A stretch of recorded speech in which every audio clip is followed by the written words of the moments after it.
Topic है menstrual hygiene, मासिक धर्म स्वच्छता।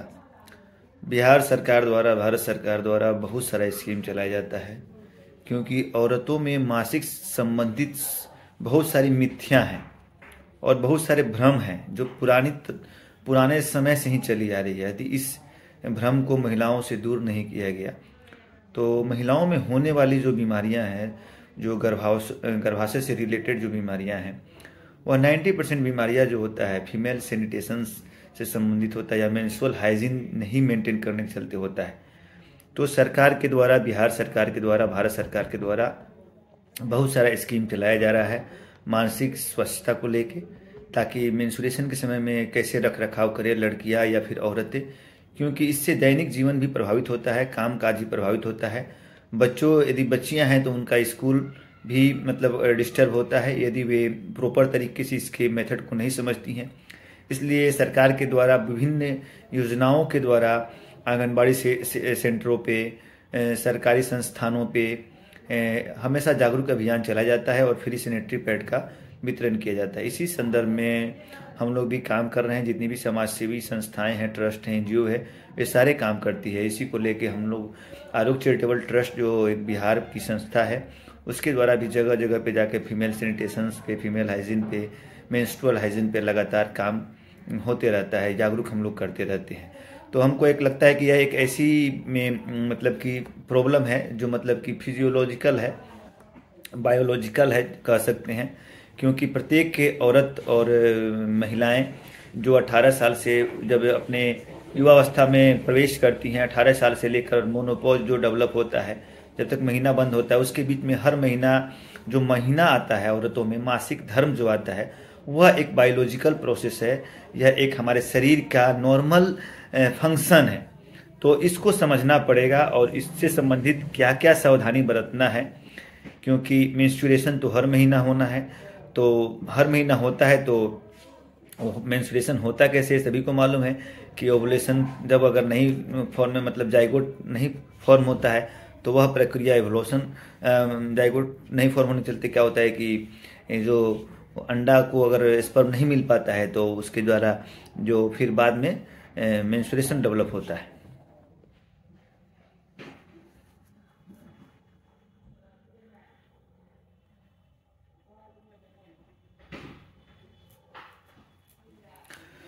अब हम लोग बात करते हैं कि महीना मासिक धर्म के समय स्वच्छता और स्वास्थ्य और स्वच्छता व्यवहार जो होता है संक्रमण, इन्फेक्शन को रोक सकता है, दुर्गंध को कम कर सकता है और आपको मेंस्ट्रुएशन के समय में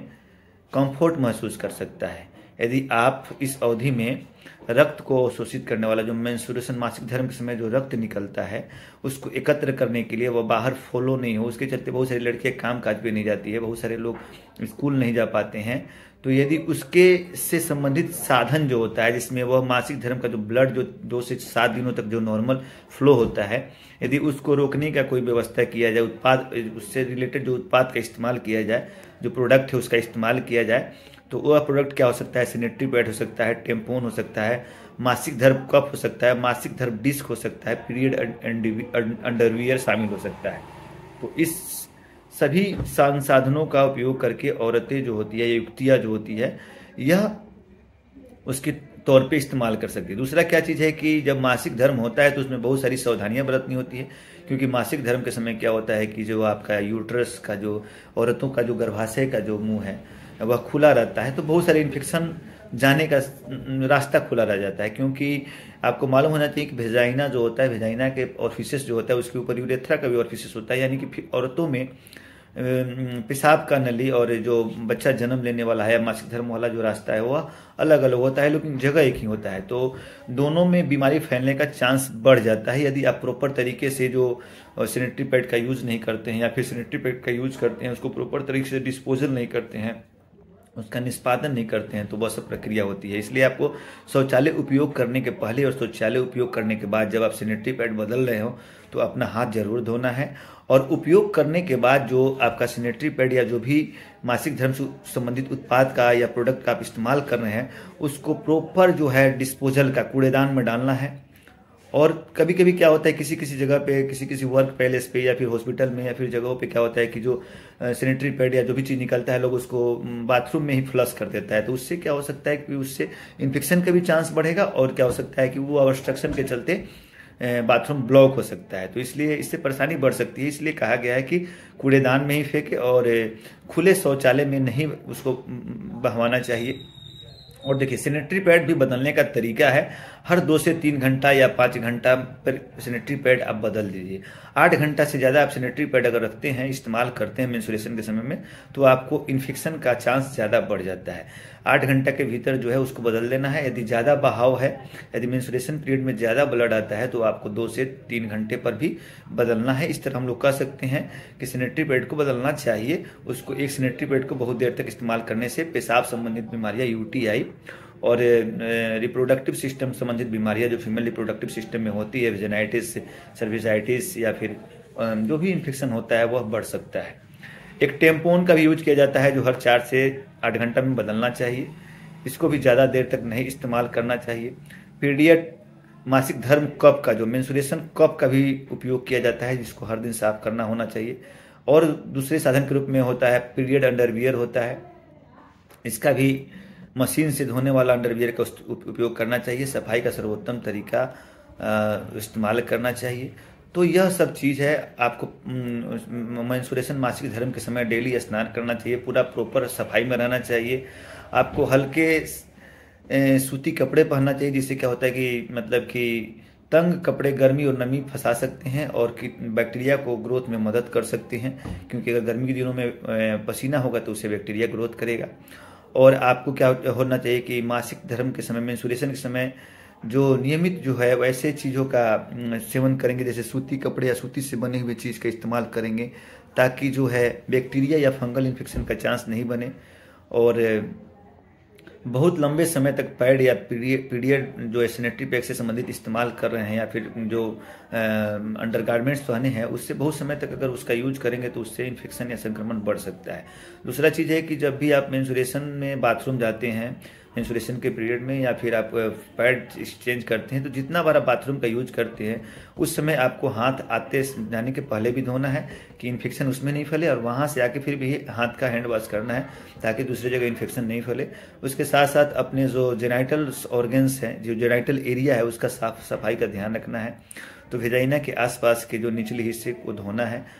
ऊपर से नीचे की तरफ हाथ करके धोना है ताकि अच्छा से सफाई हो सके। धोने के लिए स्वच्छ पानी का इस्तेमाल करना है, कोई क्रीम या फिर कोई ऐसा साबुन का इस्तेमाल नहीं करना है या कोई ऐसा रसायन का इस्तेमाल नहीं करना है इससे वेजाइना का पीएच जो होता है वह गड़बड़ाए, क्योंकि वेजाइना का पीएच गड़बड़ होने से क्या होता है फंगल और बैक्टीरियल इन्फेक्शन का उपयोग मतलब कि चांस बढ़ जाता है। ज़्यादा सुगंधित जो है प्रोडक्ट जो होता है जो त्वचा के वेजाइना पीएच को डिस्टर्ब करते हैं, तो जिससे ज़्यादा फेमिन या फिर जो भी है ऐसा सुगंधित प्रोडक्ट का इस्तेमाल नहीं करना है। उस पीरियड में क्या करना है, पर्याप्त मात्रा में तरल पदार्थ वाटर का या फिर कोई लिक्विड डाइट लेते रहना है, क्योंकि ज़्यादा में आपको क्या हो जाएगा कि अगर लिक्विड डाइट लीजिएगा तो जब मिक्सचुरेशन बार बार होगा भी नहीं, यानी कि आपका जो बार बार पेशाब होने से क्या होगा कि यूरेथ्रा में इन्फेक्शन का चांस कम बनेगा और आपको यूटीआई इन्फेक्शन का खतरा कम हो जाएगा। तो यह सब चीज़ आप करना है। दूसरा चीज़ क्या है कि सबसे बड़ा कि मेंस्ट्रुएशन जो होता है औरतों में हर महीना होता है। हर स्वस्थ औरत को एक बार महीना में मेंस्ट्रुएशन होता है। यह औरतों में संबंधित होने वाली बीमारियों के लिए भी सूचक है। यदि किसी औरत को प्रति महीना नियमित अंतराल पे मेंस्ट्रुएशन नहीं हो रहा है या फिर महीना में 2 बार मेंस्ट्रुएशन हो रहा है या महीना 3 महीना पर 1 बार मेंस्ट्रुएशन हो रहा है या मेंस्ट्रुएशन के पीरियड में जो 2 से 7 दिन तक नॉर्मल ब्लड जो डिस्चार्ज होता है उससे ज़्यादा डिस्चार्ज हो रहा है या कम डिस्चार्ज हो रहा है, तो दोनों अवधि में बीमारी का संकेत है। इस तरह औरतें एक तरह अलार्म के रूप में इसका इस्तेमाल कर सकती हैं कि यदि किसी औरत जो 18 साल से 45 साल के बीच की जो औरत है जब तक वह मोनोपॉज में नहीं जाती है उस पीरियड के बीच में यदि उसको मेंस्ट्रुएशन संबंधित कोई भी गड़बड़ी होता है, 2 बार होता है, 3 बार होता है, 1 बार होता है, 2 महीना पे होता है, 4 महीना पे होता है या फिर नॉर्मल ब्लड गिरता है या फिर ज़्यादा ब्लड गिरता है, तो उस पीरियड में वह सतर्क होकर डॉक्टर से मिल सकती है। और रूटीन चेकअप के लिए आप हर महीना जो है या साल में 1 बार औरतों को पैप स्मीयर कराना चाहिए। पैप स्मीयर से बेजदानी का सर्विस के संबंधित बीमारियों के रूप में पता चलता है। और पूरे भारतवर्ष में और विश्व में जो होता है 28 मई को मासिक धर्म स्वच्छता दिवस के रूप में मनाया जाता है। सरकार के द्वारा भी इस पे लगातार प्रयोग किया जा रहा है, लगातार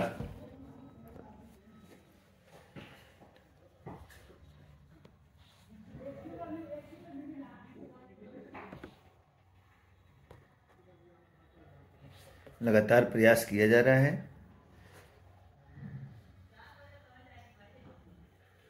देखिए क्या है कि सारे यूनिसेफ, WHO,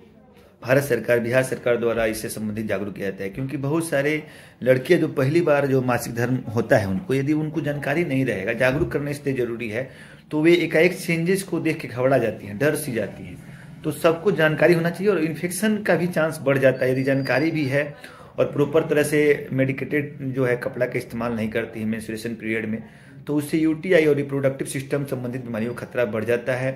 वेजाइनल इन्फेक्शन का, बैक्टीरियल इन्फेक्शन का, फंगल इन्फेक्शन का आपको खतरा बढ़ जाता है, जिससे उनको आगे जाके बहुत सारी प्रॉब्लम हो सकता है, बहुत सारा परेशानी हो सकता है। रिप्रोडक्टिव सिस्टम संबंधित बीमारियां हो सकती है, यूरिनरी ट्रैक्ट संबंधित बीमारियां हो सकती है लड़कियों को। यहाँ तक कि अगर बच्चे का मतलब कि क्या बोलते हैं उसको, मिसकैरेज की भी संभावना आगे जाके बढ़ जाती है। और बहुत सारी लड़कियां जो होती है कि भय और चिंता से मतलब कि अगर पहली बार होता है तो भय चिंता के चलते और थोड़ा सा डिवेट हो जाती हैं। और पहले से भी बहुत सारी मिथ्याएं जो है कि मासिक धर्म के समय स्नान नहीं करना है, अलग थलग रहना है, गंदे कपड़े का इस्तेमाल करना है, इससे सभी को जागरूक करना पड़ेगा, खास करके स्कूल जाने वाली लड़कियों को। क्योंकि यदि उनको ये सब अगर सारी कंफर्ट की जो सुविधा में आजकल आधुनिक में जो सैनिटरी पैड वगैरह का इस्तेमाल हो जाता है, तो ब्लीडिंग बाहर ब्लड आने का चांस कम रहता है, जिससे शर्म, लाज और हया मतलब जो भी चीज़ है बच्चियों में चाहे औरतों में कम हो जाती है, जिससे वे खुले रूप से उनका स्कूल भी मतलब अब्सेंट नहीं होगा, अपने जो महिलाएं वर्क करती हैं अपने वर्क पैलेस पे जा सकती हैं। तो सारे तरह के काम को किया जा सकता है और किसी भी तरह का किसी को नुकसान नहीं हो सकता है। सबसे बड़ा चीज़ है कि विश्व स्तर पे 2.3 बिलियन लोग के आसपास जो है इसको मतलब मेंस्ट्रुएशन के पीरियड में पूरे वर्ल्ड में मतलब होता है। तो अब सबसे बड़ी सवाल यह उठता है कि ठीक है, सारा चीज़ को जानकारी होना चाहिए, सब चीज़ हो गया, लेकिन बहुत सारे ऐसे गरीब लोग हैं या फिर मीडियम फैमिली के हैं जो इसके लिए पैसा खर्च नहीं कर सकते, क्योंकि कुछ बाजार में आने वाले प्रोडक्ट जो सैनिटरी पैड के रूप में इस्तेमाल किए जाते हैं बहुत महंगे होते हैं, तो सभी के बस की बात नहीं है। तो ऐसा जरूरी नहीं है कि आपको ब्रांडेड सैनिटरी पैड ही इस्तेमाल करना है। आपको मतलब कि कोई भी साफ वस्तु जो होता है उससे रिलेटेड आप गूगल पे सर्च करके उसको अपने से भी बना सकते हैं और फिर आप जाइएगा तो एक तरह से माननीय प्रधानमंत्री द्वारा जन औषधि सुरक्षा केंद्र सभी स्टोर खोला गया पूरे भारतवर्ष में। 9,000 कम से कम जो है जन औषधि केंद्र खोले गए हैं। तो ₹1 में बढ़िया क्वालिटी का सैनिटरी एक पैड जो है सरकार के द्वारा इन सेंटरों पर रखाया गया है। तो जिनको भी अगर लेना है वे प्रधानमंत्री जन आरोग्य केंद्र जो है औषधि केंद्र है, वहाँ पे जाके आप लोग सैनिटरी पैड का खरीदारी कर सकते हैं। ₹1 में एक पैड पड़ता है। और उसके अलावा भी आंगनबाड़ी सेंटरों पर भी सरकार द्वारा बांटा जाता है। सरकारी हॉस्पिटलों में या फिर कुछ स्कूलों में भी अलग अलग बहुत सारी योजनाएं सरकार के द्वारा चलाई जाती हैं और जिसके द्वारा लोगों को भी बोला गया है कि इस स्कूल में जहाँ पे बच्चियाँ जो 9th 10th वगैरह की जो मतलब कि 18 से ज़्यादा या फिर जो मेंस्ट्रुएशन जिनको हो रहा है उनके प्रति जागरूक करना है, उनको बताना है, मानसिक धर्म संबंधित जो मिथ्याएं हैं उसके बारे में बताना है, फायदे के बारे में बताना है, कैसे रख रखाव करना है उसके बारे में बताना है। तो यह सब योजनाएं लगातार चल रही है। साफ सफाई के बारे में, सैनिटरी पैड के निष्पादन के बारे में, जो यूज किया हुआ है उसके बारे में, बनाने की विधि, या फिर आपको कहाँ कहाँ सस्ते दामों पे मिल सकता है, कहाँ पे फ्री में मिल सकता है। तो इस सब चीज़ के बारे में सरकार के द्वारा लगातार प्रयास किया जा रहा है। तो सभी को इसमें विभिन्न संस्थाओं के द्वारा भी प्रयास किया जा रहा है और आप सभी के द्वारा भी प्रयास किया जाना चाहिए कि सभी महिलाएं जो है जो मासिक धर्म की अवधि से गुजरती हैं, जिनका उम्र जो होता है 18-15 से कहें या फिर जब तक मेंस्ट्रुएशन नहीं खत्म होता है, मोनोपॉज के समय तक, मेडिकल टर्म में बोलिएगा तो प्यूबर्टी से लेकर मोनोपॉज तक आप में होने वाले मासिक संबंधित बदलाव के भी निरीक्षण करें कि यदि आपका इरेगुलर मेंस हो रहा है या फिर ज़्यादा फ्लो हो रहा है या कोई भी परेशानी हो रहा है तो उससे आपको डिजीज का पता लगेगा। दूसरा कि उस पीरियड में प्रॉपर मेंटेन करना है, कोई भी ऐसा प्रोडक्ट यूज नहीं करना है जो वेजाइना के पीएच को डिस्टर्ब करे ताकि और इन्फेक्शन बढ़ सके। हमेशा जब भी वॉशरूम जाएंगे पैड बदलने के लिए या फिर बाथरूम करने के लिए, तो हर बार जो है हाथ का सफाई होना चाहिए, हर बार जो है जेनाइटल एरिया का सफाई होना चाहिए। तो प्रॉपर डेली स्नान करना, डेली कपड़े चेंज करना, यह सब होकर हम लोग क्या कर सकते हैं कि विभिन्न प्रकार की बीमारियां जो होती हैं, जो UTI infection, urinary tract infections और जो गायनोलॉजिकल इन्फेक्शंस, रिप्रोडक्टिव सिस्टम से ऑर्गन से रिलेटेड जो बीमारियां होता है उससे बचाव कर सकते हैं। क्योंकि यदि औरत स्वस्थ रहेगी तो एक स्वस्थ समाज का निर्माण करेगी। इसी के साथ जय हिंद।